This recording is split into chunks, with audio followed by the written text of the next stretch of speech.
Salut tout le monde, c'est le football à l'aveugle. On se retrouve aujourd'hui pour le débrief de ce Middlesbrough Olympique de Marseille qui s'est terminé il y a à peine 2 minutes sur le score de 2-0 pour l'Olympique de Marseille sur la pelouse de 2-0 pour Middlesbrough, pardon. C'était pas à Middlesbrough, hein. Il me semble pas que c'était sur la pelouse de Middlesbrough. En tout cas, victoire de 0 de l'équipe de Championship face à Marseille. Début de Jones à la 52e et de Marcus Tavernier à la 71e minute de jeu. L'Olympique de Marseille qui s'incline encore face à une équipe de Championship après avoir perdu 3-0 face à Norwich, qui a toujours marqué aucun but d'ailleurs face à une équipe de Championship pour le moment dans ces matchs de préparation. Quoi dire de ce match? Déjà, il y a eu presque une compo différente à la deuxième mi-temps qu'à la première, donc on va faire un débrief pour les deux.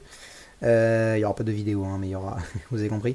En première mi-temps, il y a eu la charnière centrale Mbemba Gigot Touré, que j'ai franchement bien aimé. Moi, personnellement, j'ai bien aimé cette charnière centrale-là. Isaac Touré, très solide. Franchement, ce joueur me plaît beaucoup. Vous l'avez vu, hein, j'ai mis 8. J'ai mis 8 à, Gigot Touré, à Isaac Touré, pardon. Non, je ne sais pas si vous aurez la miniature avant, parce qu'il faut peut-être que vous réactualisiez la vidéo pour avoir la miniature, mais normalement, oui, normalement, je l'ai envoyé, donc non, je l'ai mise, donc normalement, oui, vous l'avez. Donc Touré, ouais, franchement, j'ai bien aimé, coup de cœur pour lui. Samuel Gigot, j'ai bien aimé aussi, mais même face à Norwich, j'avais bien aimé. Quant à Chancel Mbemba, je l'ai un peu moins vu. Après, première mi-temps, je me suis un peu moins concentré sur le match, mais enfin un petit peu plus quand même, mais voilà. Donc Mbemba, à voir pour la suite. Pour le moment, c'est pas mal aussi. Clairement, cette charnière centrale Mbemba, Gigot, Touré me plaît plus qu'une charnière centrale Caleta-Car, Alvaro, Balerdi. D'ailleurs, la preuve, Balerdi est rentré en seconde mi-temps avec Caleta-Car et Balerdi a fait une faute qui a entraîné le premier but. Une erreur défensive évitable qui a entraîné le deuxième but. Bravo à lui, vraiment chapeau, frère. Sérieusement. Et du coup, bah, après, il n'y a eu pas que lui. Il n'y a pas eu que Balerdi. En première mi-temps, Kolasinac, ça me conforte dans l'idée que Marseille doit absolument prendre un latéral gauche. Parce que Kolasinac, c'est pas possible. À ma vie, encore moins. Donc, pour moi, il faut absolument quelqu'un d'autre, là. Là, il faut quelqu'un d'autre. Je suis désolé, ça va pas être possible. Clairement, il faut quelqu'un d'autre à l'Olympique de Marseille et très rapidement. Alors que ce soit Nuno Tavares. Alors, dites-moi dans les commentaires, parce que j'entends parler de Darko Lazovic. Depuis quelques jours, j'entends parler de Darko Lazovic. C'est un latéral gauche ou un ailier gauche, ce mec-là? C'est un attaquant ou un défenseur gauche? Je sais qu'il joue sur le côté gauche, mais si c'est un latéral gauche, pas de problème. Mais que ce soit Nuno Tavares ou Darko Lazovic, il faut absolument recruter un latéral gauche. C'est pas possible. Clairement, il faut absolument. Après Marseille, je sais pas si Marseille a les moyens de se payer Raphaël Guerreiro. Je pense que ça pourrait être une bonne idée. Après, voilà, est-ce qu'ils ont les moyens parce que Raphaël Guerreiro, il est un peu à la ramasse en ce moment, il faudrait qu'il se relance un peu. Je pense que Marseille peut se le permettre. Parce qu'il y en a qui vont me dire, oui, mais on n'a pas besoin de buzz.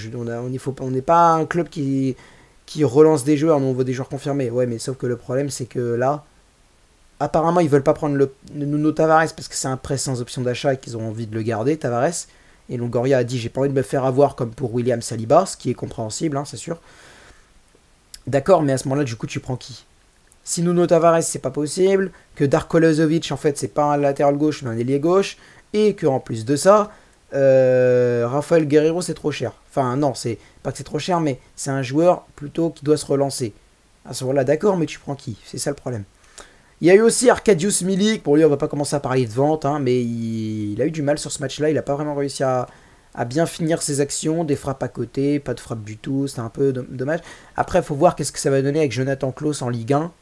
Peut-être que ce sera plus intéressant que dans ce truc où c'est Under qui est milieu droit, quoi. Là, Under milieu droit, clairement, c'est pas possible. Et franchement, Igor Tudor, Under milieu droit, je ne... Non. Under, c'est pas son poste. Clairement, c'est pas du tout son poste. Pour moi, c'est ailier droit son poste à Under. Donc non, pour moi, Under, il faut qu'il soit côté droit, et puis voilà, c'est tout. Hein. Je suis désolé, il n'y a pas d'autre truc. C'est vraiment, il doit être sur le côté droit, et puis c'est tout. Qu'est-ce que j'ai d'autre à dire? Pas à d'autre dire.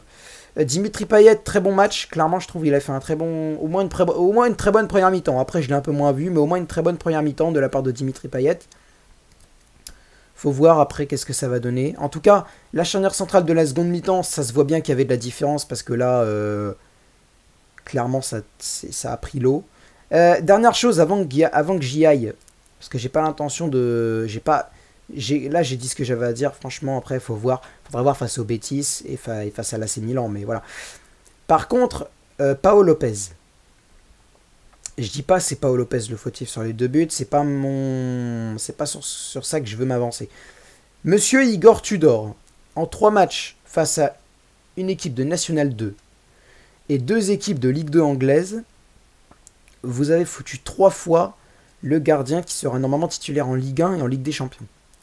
Alors que vous aviez au départ Steve Mandanda, que maintenant vous avez eu Ruben Blanco, que vous n'avez pas fait de chichi pour rentrer Suarez et Klose, donc je vois pas pourquoi Blanco ne serait pas rentré.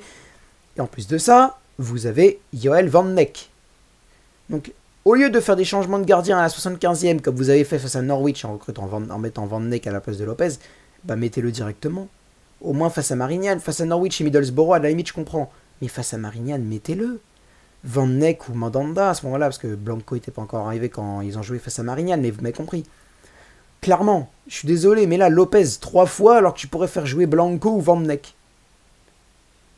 C'est dommage. Clairement, moi je dis c'est très dommage.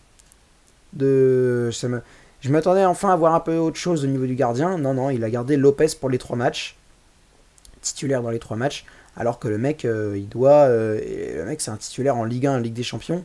Et tu profites pas d'affronter des adversaires un peu plus faibles que la Ligue 1 et la Ligue des Champions pour mettre Van Neck ou Blanco. Moi je comprends pas ça. Je pense que c'est tout à peu près ce que j'avais à dire sur cette rencontre. Merci de m'avoir regardé. N'hésitez pas à partager la vidéo sur les réseaux sociaux, tout ça, à partager, j'ai déjà dit, à commenter la vidéo pour me donner vos avis, ça c'est le plus important, le like et tout c'est très bien, mais moi je veux les commentaires, c'est le plus important pour moi. Je veux pouvoir débattre avec vous des performances de Marseille, de ce match, des autres matchs, des futurs matchs, des matchs passés. Je veux pouvoir débattre de ça avec vous. Donc n'hésitez pas à commenter sur ce que je viens de dire. Dites-moi, ouais non, pour moi Touré il n'a pas été solide, ou alors je suis d'accord avec toi. Par contre, Lopez, non, moi je l'aurais mis sur les 3 matchs parce que machin. Dites-le moi. N'hésitez pas à liker du coup, ouais. Plus de likes égale la vidéo sera mise en avant. S'il y a plus de likes il y a, plus la vidéo est mise en avant. Donc ça c'est à vous de m'aider sur ce coup-là. N'hésitez pas aussi à vous abonner. On est prêt, je crois 382 ou 383 abonnés. On approche des 400 abonnés à grands pas. J'espère, c'est un rêve fou, mais j'espère les atteindre avant fin août, début septembre. Ce serait grave bien. Fêter la rentrée des classes avec 400 abonnés, ça serait super. Je pense que c'est tout. Sur ce, je vais vous laisser. Merci de m'avoir regardé et je vous donne rendez-vous demain midi pour le débrief de Urawa PSG. Salut, salut!